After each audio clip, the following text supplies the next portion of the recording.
quality emergency for Airbrush and Wilder counties. At 5:36 a.m., the Kingsland Department of Public Health and Environment confirmed that strong winds are pushing large amounts of carbon monoxide-rich smoke from the Splice Fire east toward Airbrush and Wilder counties. Do not delay, evacuate, or take shelter now. If you become poisoned, emergency services may not be able to reach you. Now to EMTs Paige and Trixie for further non-evacuation instructions. Thank you so much for having me on, Emmy, in this emergency. Carbon monoxide is a notorious gas that many know to leave houses in the face of. But what if the source is outdoors? Yeah, you don't need much for a fire to give off carbon monoxide. All you need is a heck of a lot of carbon and a whole lot less of oxygen. When that stuff burns, you got carbon monoxide. And pretty much every forest is chock full of stuff with carbon. And what happens up in the mountain like this, you get the idea. Mountains aren't exactly known for oxygen hotspots. But the stuff gets even worse when it goes into a city for a stroll. So many things of far field packed in there like sardines. I was just about to say that, and you won't like hearing this, but according to reports, the town of Jefferchick burned in the Splice Fire last night. That's why the smoke is so dangerous in this wave. What? Oh, Miss Poppy? Oh dear God, help them! Get it together. Like I said, there's a whole lot of different stuff in cities packed like sardines, and they're a whole lot more dangerous. This chair right here, covered in varnish that gives off the cancer gas.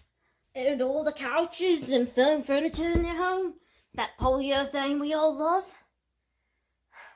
full of nasty stuff when it combusts. I've seen it all from Christmas stuff.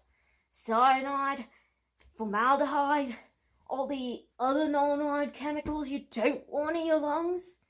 It's some nasty stuff.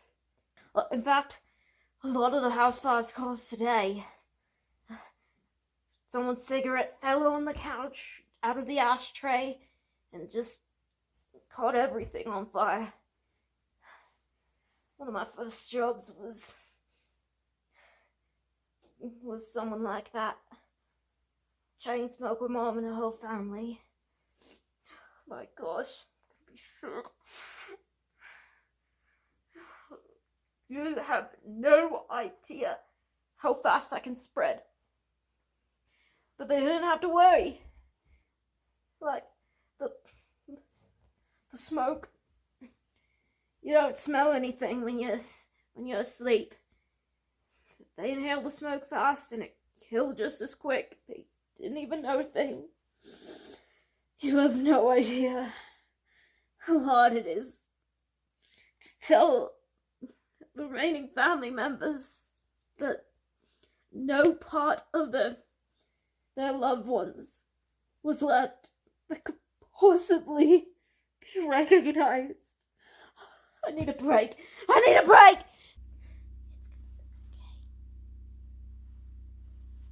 With no taste, color, or smell, you won't know toxic gases from a smoke wave are in your home until you show symptoms.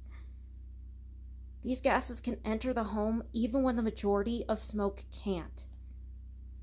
Carbon monoxide is so dangerous because it's better at being carried through the body than oxygen, with none of the benefits. The first symptom you'll likely notice is a splitting headache, as the toxins reach the head and cause inflammation in your brain. If your head splits, Yes, Paige. Pretty much that. With carbon monoxide's effects and smoke actively displacing oxygen, you'll also suffer from tightness in your chest, difficulty breathing, fatigue, dizziness, and delirium. This can lead to personality changes and poor decision-making as your logic senses struggle to function. You may also experience nausea and gastronomical upset, both telltale signs of poisoning. With less oxygen to feed the body, your skin becomes flushed. Joints and muscles hurt and make it difficult to move, as your body's cells enter lactic acid fermentation to produce ATP. Paige, can you please stay focused? You saw nothing!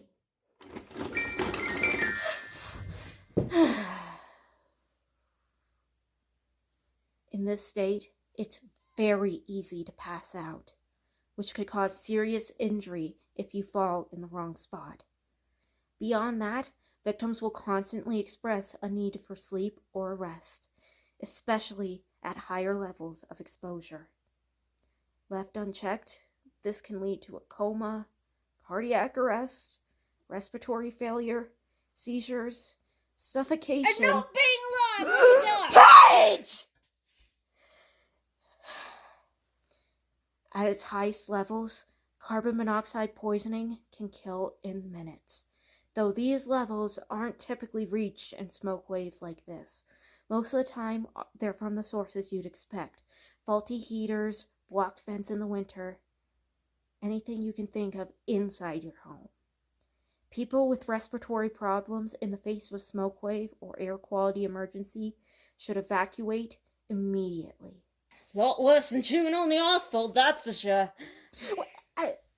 What? Yeah! Remember back when Ozzy was paving all the roads in the 50s? Just a kid back then. But if you caught that asphalt at just the right time, I swear my brain went to Mars all the times I tried that. I was such a cool kid. That was back when I thought I had nothing left to lose. Don't chew the tar, people! It's better than carbon monoxide, but that's not a contest. I'm gonna pretend I didn't hear that. Smoke is a huge problem for these high altitude places. We don't have much air to begin with. Even the people I've known my whole life that have lived here their whole lives struggle with it. And the smoke can be forced down during the night and day because of all the colder weather. Warmer rises, you know. That includes carbon monoxide, so when it's cooler, it stays. And when you're forced to have that stuff, because it's going in your home and refusing to leave and all the nasty stuff, you'll see exactly why smoke waves are an air quality emergency. Why you need to, if you haven't gotten out, get out now! I genuinely hope Jeff Chick got evacuated in time. I honestly do. You can't take your chances with any fire, because you can get killed just by being near one. Trust me. Some of the worst things I've seen in my day are from people that didn't listen to those warnings. Can I go now? Okay. I'm gonna go get some food. Don't know if I'll finish it, but oh well. A smoke wave can be a life-threatening emergency, but when the smoke wave hits your home, don't panic. Just follow these simple procedures. These are your God saves in a smoke wave. The most important thing you want to do before a smoke wave strikes is to make sure your carbon monoxide alarm works, and your smoke alarm as an extension of that, because many smoke alarms and carbon monoxide detectors are a 2-in-1 deal. There should be at least one on every floor of your home. If your smoke alarm does not have that connection, you can easily buy plug-in ones that you can plug in at adult eye level. It's recommended to test them once a month and to change the batteries and clean them twice per year. Cleaning them with something like a vacuum prevents faulty alarms. It's also recommended to have oxygen inhaler tanks on hand to help with the oxygen deprivation. Make sure you have plenty of things on hand to filter out unwanted toxins. If smoke is light outside, You can open a window with a fan pointing outward to keep smoke out, but also get the carbon monoxide out as well. If smoke is heavy, you do not want to do this. Keep the windows closed. It's also recommended during heavy smoke time to have an air purifier like the one here on hand. If you don't have an air purifier on hand, you can use the filter fan in your kitchen above the stove or the fart fan in your bathroom. Another thing you'll want to have on hand is a face mask. This will help filter things more directly. If you want some extra protection, soak it in water before putting it on. But if you don't have water on hand for whatever reason, You're in luck, friend! you can use urine. During both World Wars, soldiers used urine-soaked cloth as a filter against poison gas if the gas mask didn't work. My dad did that a couple times in Another the war. thing that can help filter out unwanted toxins is water or any electrolyte-rich fluid. It is recommended to have as much of that on hand as physically possible, because you'll be surprised how effective that is at clearing out toxins. In general, you want to stay hydrated at all times anyways, because not keeping hydration in mind can lead to things like kidney stones. If you need immediate help relaxing your airways from the toxins, eucalyptus and lavender work great at relaxing the airwaves. If you live on a multi-level home and start to notice carbon monoxide accumulating, or if the alarm goes off, get to the lower floor and make sure all doors and windows are closed. You'd be surprised how effective closing doors is at blocking out dangerous threats. If your house catches fire, closing all the doors can help hold it back for 10 to 20 minutes per door. Leave them open and it'll give you no protection at all. This even works for toxic gases like the ones in a smoke wave. For additional protection, you can seal the lower cracks of the door with things like towels. On the lowest floor, make sure you have plenty of supplies stocked up, and make sure you have some way of receiving alerts about the smoke wave.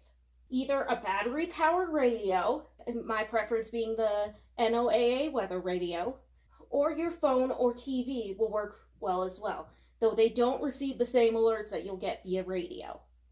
However, while you want to get low to the ground, you don't want to get all the way low to the ground, as while carbon monoxide is lighter than air and will thus be carried up with all the warm air and smoke, some toxic gases will pool to the ground, and you do not want to be breathing those in. So while getting to a lower level, make sure that you're not too low on the ground. You don't want to be belly flopping like this. There are also a few other things you do not want to do. Don't run any gas appliances like stoves or heaters, as that could potentially worsen the problem and possibly cause another fire depending on what's in the smoke. You do not want to be drinking alcohol or caffeine, because those will actually dehydrate you and make the situation worse. You do not want to be plugging up any indoor ventilation, especially for the lower floors, because while that would keep gases out, it also keeps out oxygen, which is as bad an issue as it sounds. And like I said, do not open the windows when smoke is too heavy outside. And do not... Libby, put your tail down. And do not light most candles, although eucalyptus and lavender can help in an emergency. And above all, do not ignore symptoms. Do not ignore... Libby, get out of the way of the camera. And above all, do not ignore symptoms. That's your body's way of telling you to get out of Dodge. And do not ignore alerts. Do not assume it's safe, because smoke waves can have intermediate waves of carbon monoxide coming in. So remain in shelter until you know for sure that the smoke wave has passed. And of course, if you're in doubt, get out. Get outside of the building if the smoke is light enough, and make sure you call emergency services regardless of the level of smoke. Like Rod said, emergency services will have a hard time reaching you, but it's better than nothing. They might not be able to reach you, but that doesn't mean they won't. And calling for help is still better than doing nothing at all.